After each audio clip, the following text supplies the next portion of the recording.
Bagaimana? Ada yang menambahkan dari UI Watch? Ada Bang Buyung, ada Bang Ankos. Monggo silakan. Ada lagi? Ya, Bang Buyung. Mas Ankos. Ya. Oh, baik. Gimana? Kalau gitu kita buka teman-teman wartawan. Silakan. Siapa dulu yang akan bertanya atau komentar? Silakan. Nama saya Farijal Fahri dari wartawanlocation.com. Tadi saya sebenarnya nggak ingin bertanya, cuma ingin menegaskan aja dari memoir UI Watch yang disampaikan Bang. Tadi menyebutkan ada apa ya, kata-kata sidang istimewa. Saya ini kan masih milenial, awam juga nggak ngerti apa itu sidang istimewa. Yang saya tahu sidang istimewa itu adalah untuk mengisahkan presiden dan lain-lain, dan mungkin cuma itu gitu. Bisa dijelaskan sedikit Bang, takut salah kutip. Terima kasih.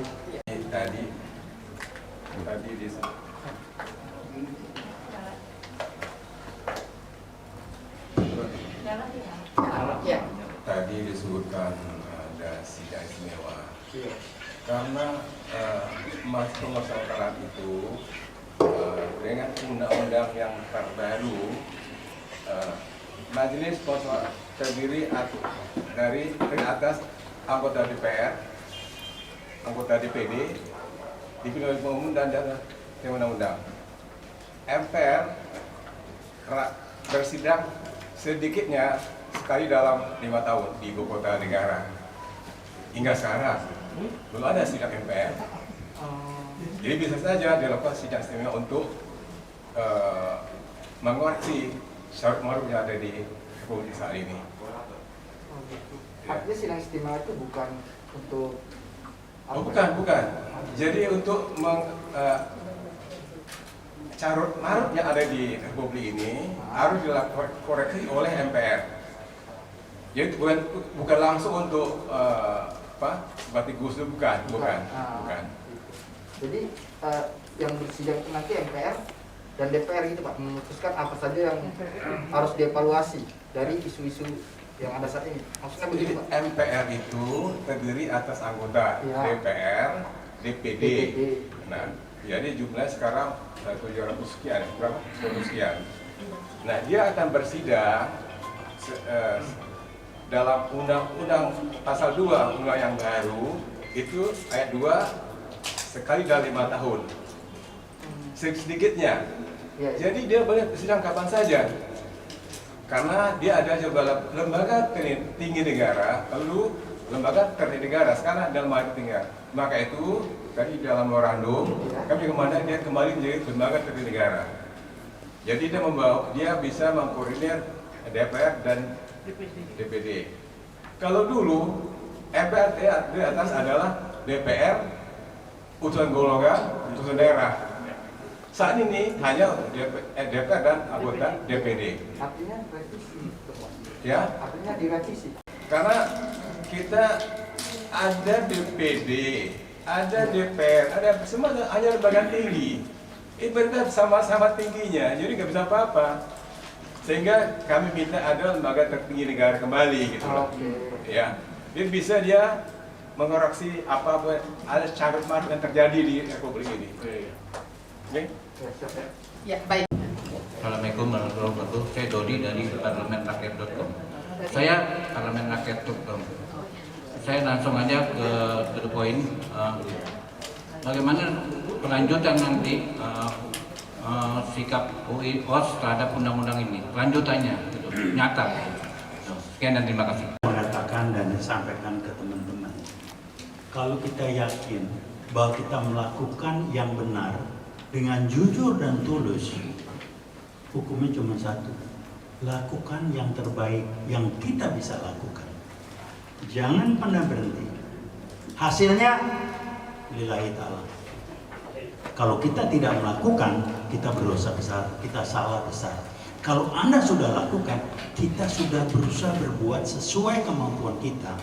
Kita tidak diam-diam melihat yang nggak benar. Saya potong sebentar, apakah akan melakukan judicial review? Kami nggak percaya. Kami udah nggak percaya. Ini sudah settle semua. Jadi kalau kita lakukan judicial review di MK, sama juga kita mengarahkan diri untuk tidak bisa berkutik lagi. Jadi itu aja, udahlah kita paham gitu. Kita ini aktivis semua, itu bahasa kan. Bahasa kami apa? Lu belum lahir, gue udah di jalanan. Jadi jangan akal-akalan sama kita. Itu aja, saya bukan rokok. Terima kasih. Ya. Assalamualaikum warahmatullahi wabarakatuh. Saya dari klipnusantara.com. Sebelumnya saya juga sering liputan dari rekan UI juga yang namanya Sri Bintang Pamungkas. Dia menurut saya itu hebat juga, Pak. Maksud saya kenapa nggak sinergi gitu, Pak. Lalu seandainya dari EU Watch ini pernyataannya tidak juga digubris, apa langkah selanjutnya gitu. Lalu ini tadi dinyatakan buruh juga ikut melawan. Saya juga bingung, kan kemarin ada 2 pimpinan buruh tuh, Iqbal sama apa, dipanggil ke istana terus melempem gitu, nggak lanjut. Ini juga apa, kan kasus perubahan sepihak tuh misalnya Pancasila diganti dengan Trisila, itu kan kesepakatan luhur. Itu juga kenapa nggak kita stressing gitu, kita lanjutkan gitu, bahwa itu salah. Lalu terakhir adalah kenapa ya mungkin tanda kutip PKI dan NU anti Arab gitu. Terima kasih. Yang tadi udah dijawab ya. Kami udah siap dan jangan mengharap ini digubris, enggak. Ini baru digubris kalau mereka melihat, kalau nggak dengerin kita, kepentingan mereka terganggu dan mereka bakal digoyang-goyang. Jadi bahasa Betawinya apa? Ya kudu dikerasin dan kita akan terus. Gimana sih? Lihat aja nanti. Kami berangkat dari prinsip kita nggak punya kepentingan, nggak pengen jadi apa-apa kok, gampang-gampang. Kalau dipanggil ke istana, kan? Kenapa? Kalau dipanggil ke istana. Nah, tadi dipanggil ke istana, saya konsultan. Klien saya, perusahaan Cina, teman dekat, sangat nasionalis, dia bilang, Pak TB, di kelompok-kelompok kita ini Anda denger nih, ini 7 tahun, 8 tahun yang lalu, dia cerita. Itu ada statement yang lucu dan nggak benar. Apa statement? Jadi mereka pakai, selama pejabat Indonesia itu bukan ayam, gampang. Kenapa saya bilang? Cuman ayam yang nggak doyan duit. Nah yang Anda bilang tadi, yang dipanggil itu karena dia bukan ayam. Kenapa? Kalau orang melakukan sesuatu bukan karena keyakinan, tapi karena kepentingan, dia tinggal adu transaksional aja. Tapi kalau karena keyakinan, hukumnya apa? Seseorang yang melakukan sesuatu karena keyakinan, kekuatannya sama dengan equal to 99 orang yang melakukan karena kepentingan. Ini statement teorinya bilang begitu. Kami nggak punya kepentingan, nggak pengen jadi apa-apa. Tapi kalau lihat saya jadi menteri nanti, waduh, gimana enggak? Insya Allah enggak. Saya ditawarin macam-macam pernah. Ya saya ceritanya. Saya ditawarin. Dulu pernah ditawarin dirjen lagi, saya bilang enggak lah. Kalau gaji segitu enggak. Tapi kan enggak. Kau mau maling. Kemarin tawar kalau masuk partai ini jadi gini, bukan tidak mungkin lu jadi watim pres. Oh enggak, makasih. Saya nggak mau terlibat di partai karena saya tahu. Nah ini gambaran, kemudian apalagi yang nanya gue nggak tahu lagi. Tapi yang jelas adalah selama kita melakukan dengan keyakinan, jujur, tulus, jalan terus nggak masalah. Itu aja. Anda sama. Kalau Anda melakukan tugas Anda sekedar cari makan, cari duit, ya nggak disalahin. Ada konsekuensinya. Tapi kalau Anda melakukan juga sambil cari makan, tapi itu bukan tujuan utama Anda akan naik. SPP-nya dari UI kok tidak sinergi? Oh, Mas Sri Bintang saya kenal baik, saya asisten kakaknya Pak Edi Sri Suasono. Kita sinergi, cuman beliau ini kan masih pengen suka jalan sendiri-sendiri, tapi kita komunikasi ya nggak apa-apa. Yang penting arahnya sama, gerakannya sama, dan kami akan gerakan sinergi yang lain. Kampus-kampus yang lain nggak dianggap. UI dipecah. Saya dengar ITB juga dipecahin. Ya silakanlah. Nggak usah ribut, nggak usah marah. Namanya usaha. Kan dia usaha supaya kita lihat. Nah cerita sedikit. Waktu saya dengan teman-teman, waktu zamannya Ahok ngacok itu, kita minta waktu ketemu MUI. Pak Maruf Amin waktu kita ketemu itu beliau sedang di luar kota, kita ketemu pimpinan MUI yang lain. Udah kita ngomong macam-macam. Anda tahu apa yang kejadian? 2 hari setelah kami ketemu, seseorang yang ikut hadir yang saya nggak tahu, nggak kenal, tapi dari UI, dia bilang, "Bang, abang ditunggu menteri bla bla bla, Menko bla bla bla." Kaget saya, cepet amat tuh kabar. Mendingan teman, saya bilang, kita ketemu, tapi tidak di kantor dia. Saya dapat masukan dari seorang yang saya respect, Pak Taufik, mohon jangan ketemu. Tunggu kalau mau ketemu setelah Ahok rubuh. Oke, nggak jadi. Saya kabari kita ketemu setelah Ahok rubuh. Setelah Ahok rubuh, nggak ada, sudah ketemu lagi. Jadi saya udah kesimpulan, memang perguruan tinggi dikendalikan. Karena orangnya dialah siadai gitu. Tapi kita salah. Kalau kita merasa kita memang bukan ayam, ya bisa dikasih duit lah. Maaf ya, kami manusia, kami bukan ayam, tapi kita punya prinsip, kita punya keyakinan, kita punya nilai-nilai. Nggak percaya coba, saya ditawarin duit sering, bukan kita sok ayam, enggak, terima kasih itu aja. Soal itu isu aja lah, segala itu kan sistemnya PKI. Anti Arab, anti yang berjenggot lagi, itu omongan-omongan orang yang nggak pakai ini. Kenapa? Saya mengatakan, saya belajar dan mengembangkan yang namanya kecerdasan spiritual. Itu gambaran orang yang ngomong gitu dan orang yang ngikutin, orang yang tingkat kecerdasan spiritualnya jongkok. Kecerdasan spiritual bukan urusan surga neraka. Kecerdasan spiritual berbicara manusia untuk hidup membangun prinsip. Apa prinsipnya? Mampu bermanfaat dengan jujur dan tulus pada orang banyak. Itu SQ. Nggak bisa disetel, nggak bisa diputar-atik. Kecuali kalau dia nggak ngerti. Ini kan kalau SQ-nya jongkok, ya mau diapain? Ayo dikasih duit, iya juga hitung-hitungan kan? Enggak juga lah. Saya mau bukan orang pesantren, ngaji saya masih kayak mu'alaf, tapi saya sangat meyakini duit yang nggak halal tidak akan berkah. Saya percaya. Gue udah pensiun, nganggur, hidup juga tuh sampai sekarang.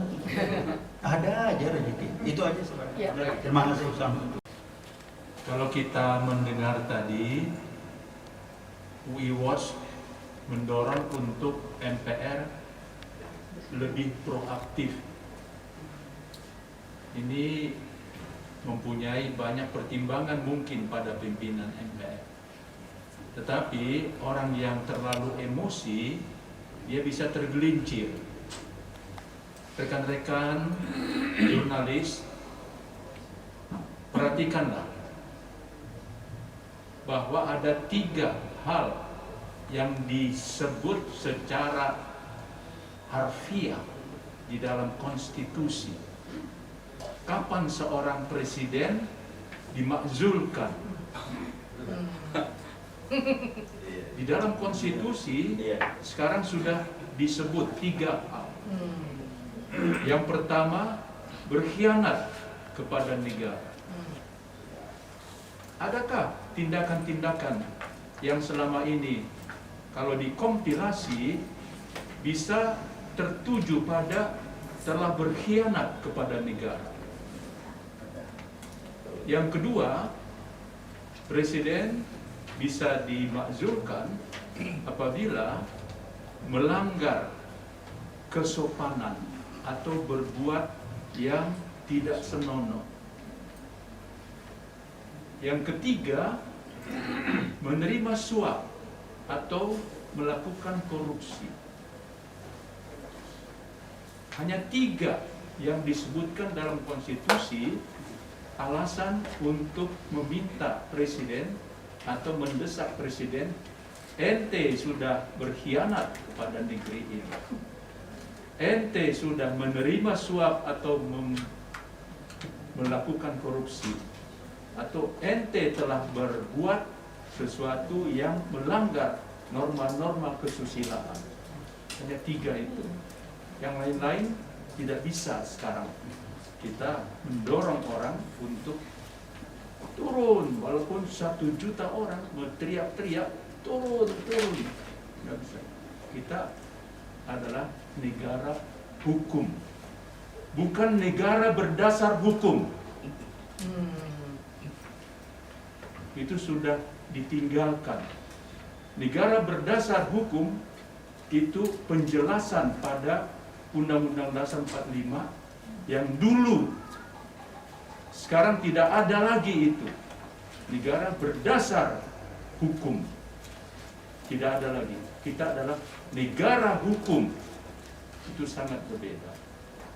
Saya tidak usah meminta waktu lama untuk menguraikan, tapi itu yang ingin saya sampaikan.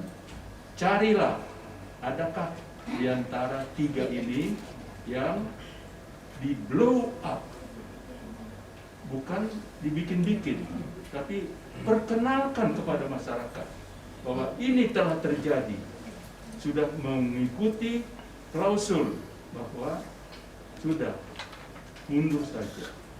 Terima kasih. Ya. Di dalam pasal 7A Undang-Undang Dasar 45 hasil amandemen, Presiden Wakil Presiden dapat diberhentikan dalam masa jabatannya oleh MPR atas usul DPR. Apabila terbukti pelanggaran hukum berupa pengkhianatan terhadap negara. Pengkhianatan terhadap negara. Sekarang lihat apa ada pengkhianatan terhadap negara? Jual kedaulatan terhadap bukan. Yang kedua, korupsi. Yang ketiga, penyuapan dan tidak benar-benar lainnya. Jadi 3 yang sampai Pak Akib tadi adalah sesuai dengan pasal 7A dari Undang-Undang 45 yang hasil amandemen. Terima kasih. Ya. Baik.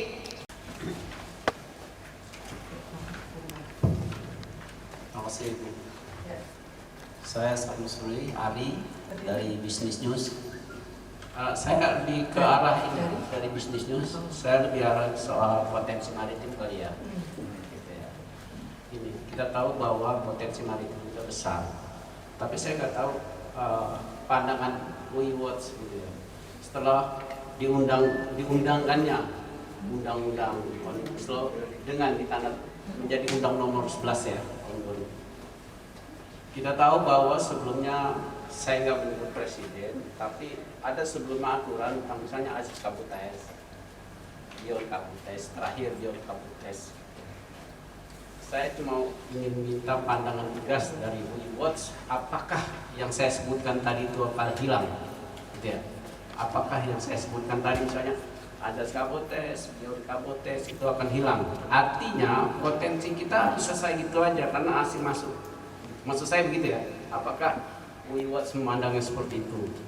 Karena kalau saya dengarkan tadi bahwa kan menolak Undang-Undang nomor 11 ya, nomor 11 tahun 2020, dan di Undang-Undang nomor 11 itu kan ada bagian dari Undang-Undang nomor 17 yang dibahas masuk Undang-Undang 17 tahun 1998. Nah, apakah itu juga UI melihatnya bahwa Indonesia ini bukan negara maritim gitu ya? Maksudnya penegasan aja sih sebenarnya. Yang kedua, adakah langkah-langkah hukum misalnya yang bisa dilakukan untuk merevisi semua? Kalau kita melihat di undang-undang itu kita tahu bahwa sebelumnya kan Chandra Motik ya menganalisa tentang pasal 14A apa segala macam itu ya, bahwa itu bakal hilang. Artinya kita nggak usah bicara Dion Kabutes. Kalau saya melihat dia, kita nggak usah bicara Dion Kabutes, di mana kita harus keluar, kapal kita harus keluar. Tapi Aziz Kabutes sendiri juga kemungkinan kalau saya melihat itu juga bakal hilang. Nah, UI Watch melihatnya seperti apa? Terima kasih. Business News, ya saya sampaikan tadi di dalam 14A itu juga pengkhianatan terhadap Undang-Undang Pelayaran Bisnis 2008, juga pengkhianatan terhadap Perintah Presiden tahun 2005. Karena sebenarnya Kalau itu tidak ada undang-undang cipta kerja ini tidak dibuat pasal 14A, berarti di Indonesia kapal asing nggak boleh lagi ada. Gitu. Tapi sekarang dengan kesempatannya adanya 14A, kalau kapal Indonesia tidak ada, boleh digunakan kapal asing. Otomatis bagaimana pengusaha karya Indonesia bisa membuat kapal-kapal yang besar yang untuk kayak misalnya lah contohnya lah sekarang, misalnya untuk tanda kutip ya, untuk kapal listrik misalnya itu kan biaya kapalnya mahal sekali, nggak mungkin Indonesia pengusaha kita buat kalau kita nggak dikasih kesempatan. Nah, perusahaan pelayan Indonesia bisa melakukan itu kalau dia diberikan kesempatan oleh pemerintah, dan di dalam Undang-Undang 17 2008 pemerintah itu wajib gitu loh, dari pasal 56 untuk membantu usaha pelayaran untuk bisa mencapai apa yang dituju itu. Adanya adanya azas kabotet yang menyeluruh di Indonesia. Jadi kalau kapal itu kapal asing lagi tetap masih bisa beroperasi di Indonesia, itu sama juga mengkhianati azas kabotet. Jadi apalagi untuk beyond kabotas itu yang saya bilang, karena itu nggak bisa, ini undang-undang ini mesti dibatalin karena nggak ada.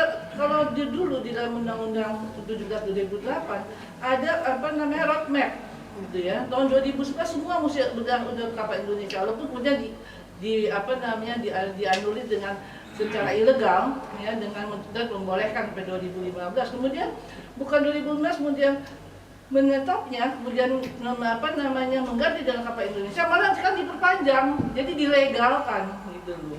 Nah ini yang dia bilang, dan itu sama sekali tidak di kita, mesti kita, karena bausa itu bukan hanya mengenai barang di Indonesia, barang-barang Indonesia itu diangkut oleh kapal Indonesia dengan bendera Indonesia, tapi juga masalah kedaulatan gitu loh.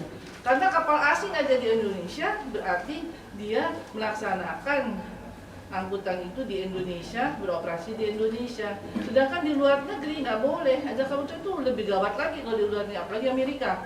Kapal itu hanya nggak boleh, malah mesti dikerjakan di galangan mereka sendiri. Kalau kita kan masih nggak ya, kita masih boleh di tempat lain. Gitu. Jadi ini salah satu yang menurut saya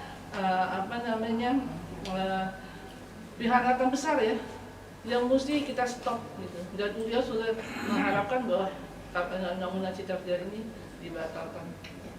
Ya, begitu. Maksud saya, ya oke, tadi seperti itu. Watch memandang, terus kemudian langkah-langkah konkret maksud saya. Terus kemudian ini kan ada kelanjutan nih, langkah-langkah konkret. Ini kan minta dibatalkan nih. Sementara ini udah jadi undang-undang, namanya Undang-Undang Nomor 11 2020. Langkah konkret yang bisa kita lakukan untuk membatalkan undang-undang ini secara utuh itu seperti apa? Kalau maritim itu bagian dari itu, ya, tapi ya maksudnya ini keseluruhan. Karena kalau kita bicara dengan terima kasih. Sebenarnya mengenai pasal 5 ini sudah diungkap oleh dari anggota DPR sendiri. Jadi pasal 5 itu tanpa ayat. Ini pasal 6 ayat, pasal 5 ayat 1, jadi begitu kan. Ini memang sudah anggota DPR sudah singkatannya sudah mengungkapnya. Tapi ini betul-betul ini satu kekeliruan dari DPR. Nah, tadi saya katakan yang paling fatal adalah seperti apa yang kata Pak Hakim tadi. Ada pasal ayat 2 pasal 13 dari Undang-Undang Tembakau itu yang di stake oleh seseorang, diadukan ke Barreskrim, akhirnya Pak SP3 ya Pak Hakim. Jadi yang kita temukan di dalam RU ini, di dalam pasal ada di sini halaman 112 ada tentang pasal 40 RU.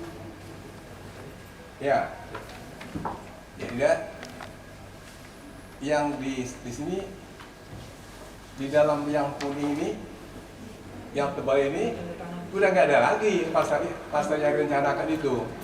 Maka pertanyaan saya juga sampai kepada Ketua MPR, apakah berhak gitu loh? Dari selama masih di MPR, DPR saja nggak boleh, apalagi sudah sampai di presiden. Ya, jadi ini masalah di sini. Jadi ini ya, apakah benar salah ketik? Tapi ini dicabut. Kalau cabut, Jadi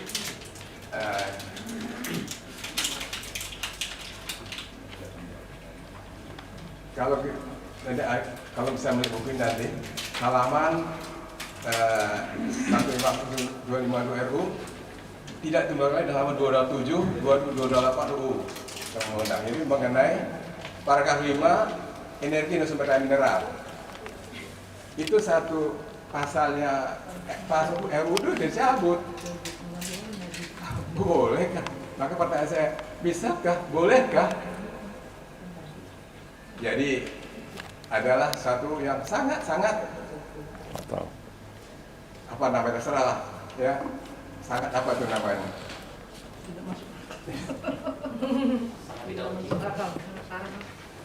Jadi menurut sedikit dari Pak Taufik tadi, di dalam Undang-Undang 15, jadi kan tadi Undang-Undang 12 2011 kan diubah menjadi Undang-Undang 15 tahun 2019 yang ditandatangani pada tanggal 2 Oktober. Sehari sudah anggota DPR dilantik. Kapan pembahasannya? Kapan pembahasannya?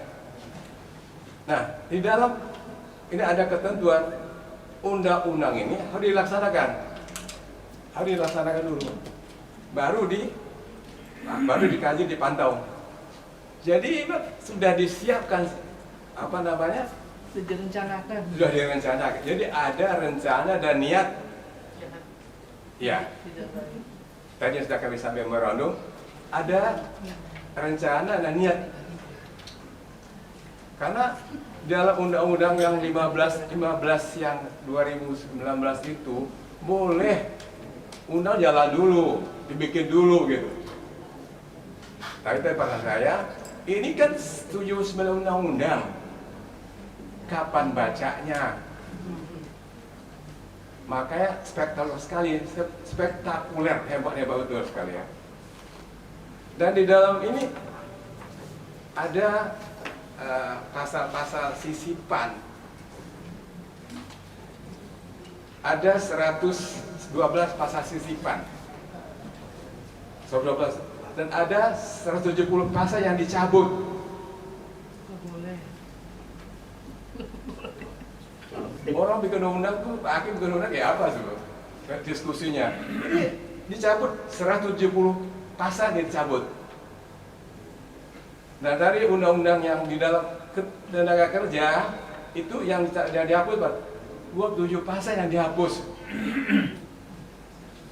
Ya ini data-data yang saya peroleh yang kita kaji secara mendalam apa yang ada di dalam buku-buku tebal ini. Sekian penjelasan, terima kasih.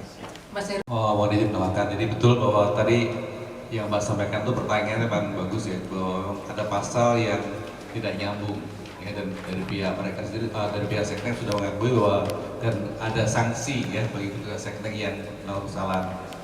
Dan itu memang itu unik ya, seharusnya memang itu harus segera ada solusi yang terbaik bagaimana memperbaiki suatu undang-undang, walaupun memang tahu untuk merevisi undang-undang itu tidak mudah. Sekarang ini DPR sudah reses kan. Jadi memang ini menjadi PR buat mereka. Tapi kalau kita melihat ini menunjukkan bahwa betapa keteledoran mereka yang luar biasa. Itu aja, terima kasih. Gimana nih maksudnya? Kalau nanti misalnya ini tetap berlangsung ya, undang-undang diimplementasikan, kira-kira UU ini akan menggugat ke siapa? Sementara kan ini sudah apa ya namanya rezim lah ini ya. Mau ke MK ya orang dia juga, mau ke KY dia juga, mau ke MA dia juga.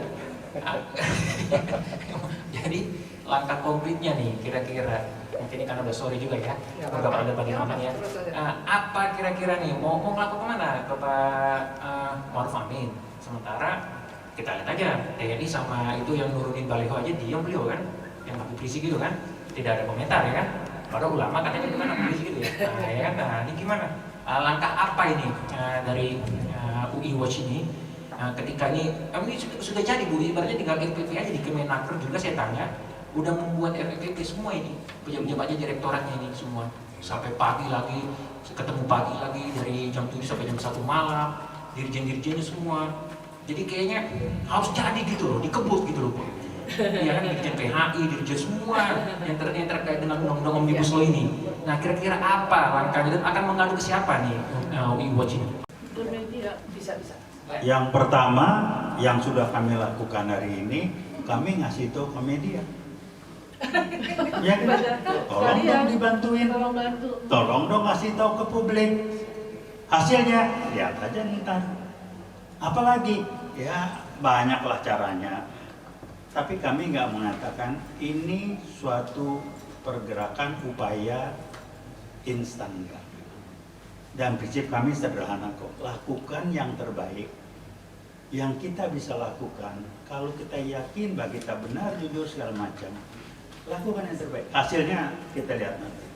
Jadi kalau anda tidak meneruskan, ya kami cuma nyatet ya yang hadir hari ini juga gitu-gitu aja. Ternyata bukan ayam juga. Pasti Pak, dicatat Pak, catat ya. Nah kemudian apakah setelah anda melakukan langsung berubah? Oh enggak, ini proses. Jadi kalau kami bisa lakukan ya kami meyakinkan orang aja ini bahaya buat apa? Bukan buat kami enggak. Umur kita ini udah di ujung, udah asar, udah maghrib kali. Jadi buat kita meninggalkan warisan supaya kita tidak masuk dalam kelompok orang yang tidak bertanggung jawab, melihat ketidakbenaran, cuman diam-diam, cuman berdoa ya Allah ada enggak, do something. Hasilnya bismillah. Itu aja. Jadi kami mulai dari Anda dulu nih.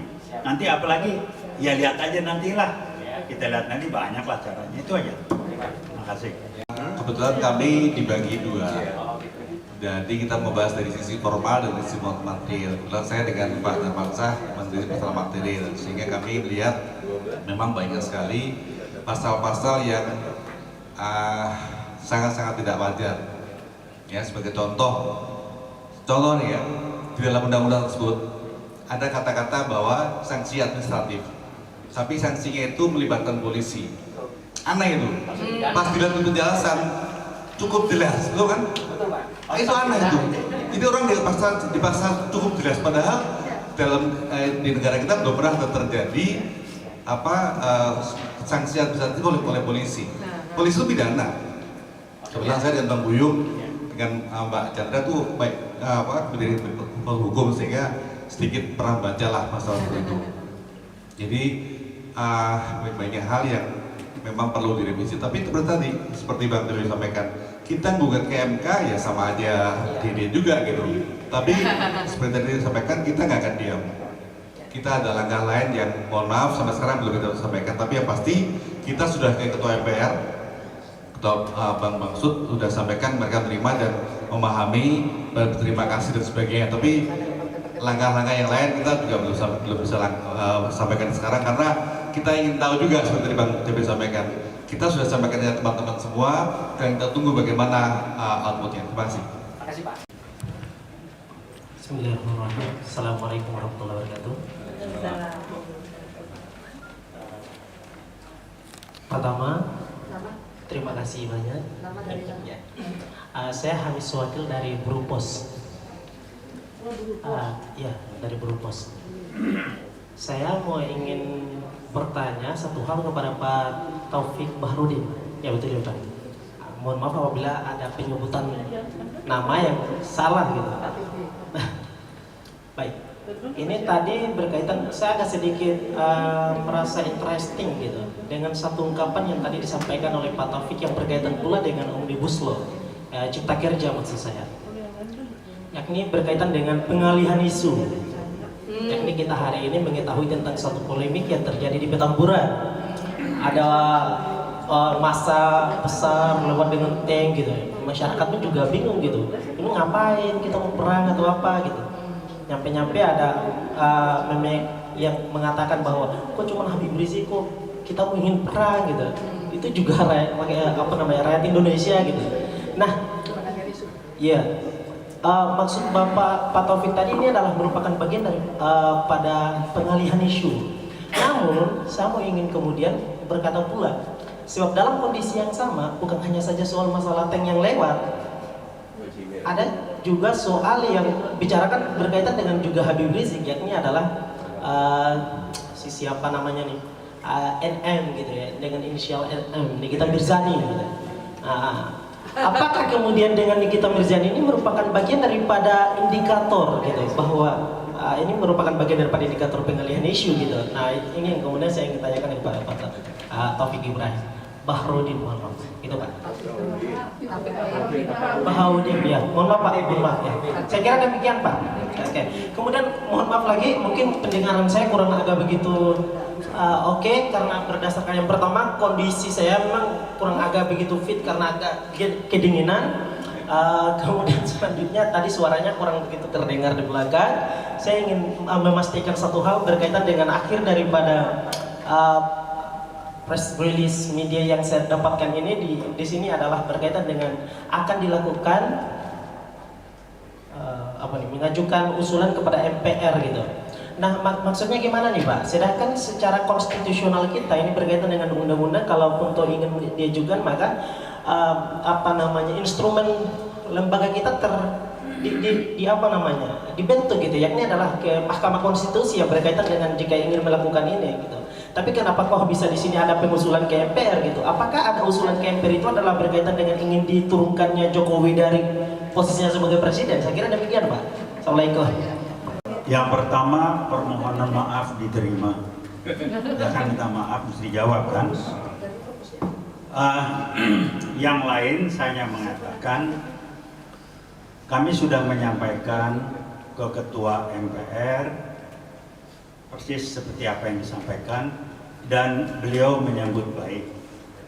Soal ini, soal itu, saya nggak punya background hukum, silakan aja. Tetapi beliau mengatakan kami memahami dan kami akan lakukan yang bisa kami lakukan, kira-kira seperti itu. Nah yang lain lagi adalah yang pertama tadi apa? Pengalihan isu. Pengalihan isu ini kalau buat saya, teman-teman yang biasa di lapangan, ini hal yang biasa, bukan yang luar biasa. Kenapa?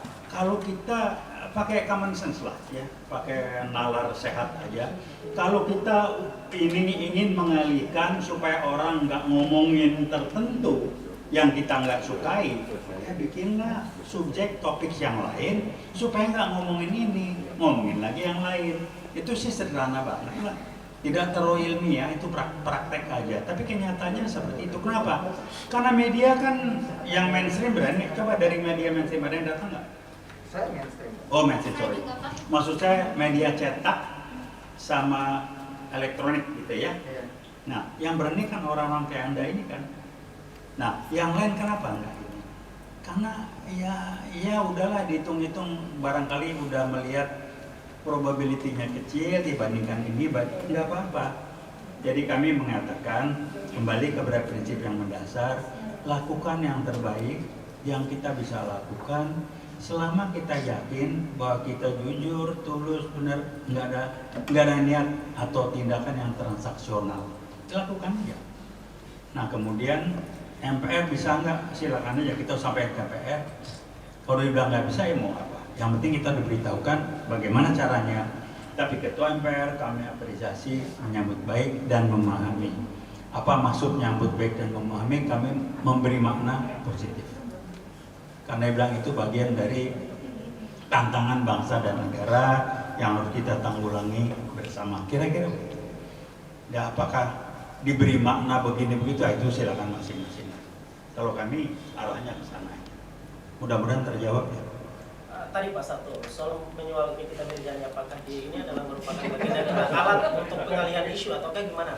Oh iya, karena kan saya bilang kalau saya dalam posisi yang berkuasa, saya sedang ditembakin orang bahwa saya begini supaya orang itu nggak ngomongin saya yang saya nggak suka itu. Saya bikin sesuatu supaya orang pindah ngomongin itu. Ya ini pindahin aja supaya dia ngomongin. Orang kita kan demen. Maaf, saya belajar yang namanya berpikirnya orang. Orang tuh senang yang instan.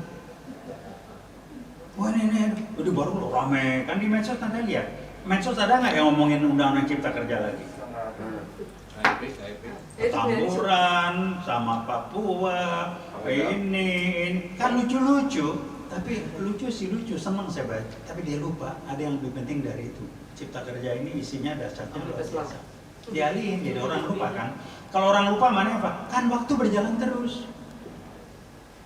Nyalain orang, ya kan? Jadi jangan nyalain orang. Ya. Kita nyalain. Jadi jangan khawatir bahwa WeWatch ini Omnibus Law tetap dikritisi. Ya, masih ada? Ampun. Sudah? Aduh, ternyata, iya, monggo silakan.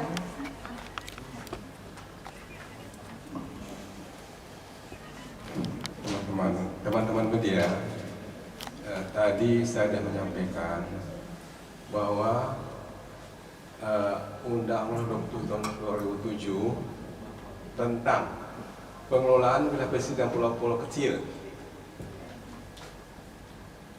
yang diubah 16/2014 dan ketentuan mengenai perizinan berusaha terkait pemanfaatan di laut diatur dalam PP. Nah, kalau dikaitkan dengan sudah capek barangkali ya. Dalam bab 8 pengadaan tanah ada paragraf tentang rumah susun untuk orang asing. Hebat ya. Banyak sekali penduduk masyarakat Indonesia yang hidupnya seperti apa. Tapi ada satu bab paragraf rumah susun untuk orang asing.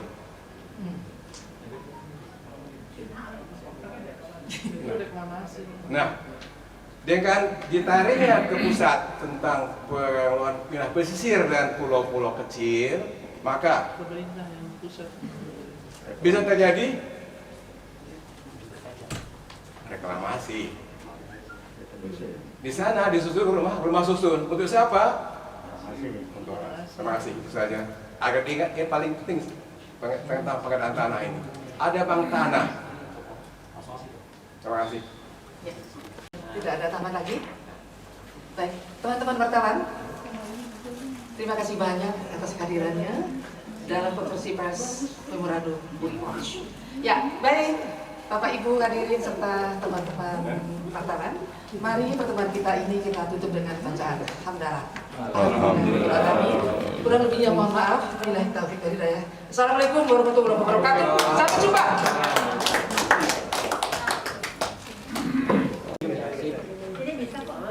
Pak, porsinya sini kosong nih deh. Oke, dari Mas ya. Dari Mas. 1, 2, 3. Oke. Tar pindah handphone. 1, 2, 3. Buat tolak Omnibus Law.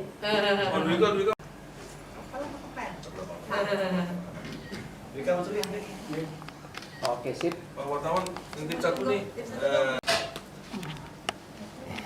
1, 2, 3. Iya. Buat almanak Ugi. 1, 2.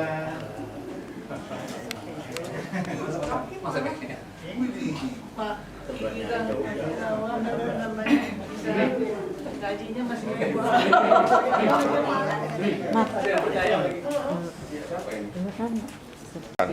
harapkan dengan adanya proses hari ini dan teman-teman media menjelaskan apa yang kita harapkan dari bahwa WeWatch itu minta bahwa Omnibus Law Cipta Kerja itu ditolak. Kalau emang udah jadi undang-undang dibatalkan, karena udah jadi undang-undang kita minta dibatalkan karena ini bukan untuk kami, tapi untuk generasi yang akan datang. Karena kita sudah menganalisa sisi daripada undang-undang Cipta Kerja ini yang amat sangat menakutkan dan menyedihkan karena akan berakibat yang amat sangat destruktif kepada generasi yang akan datang. Itu aja ya. Sekali lagi. 1, 2, 3.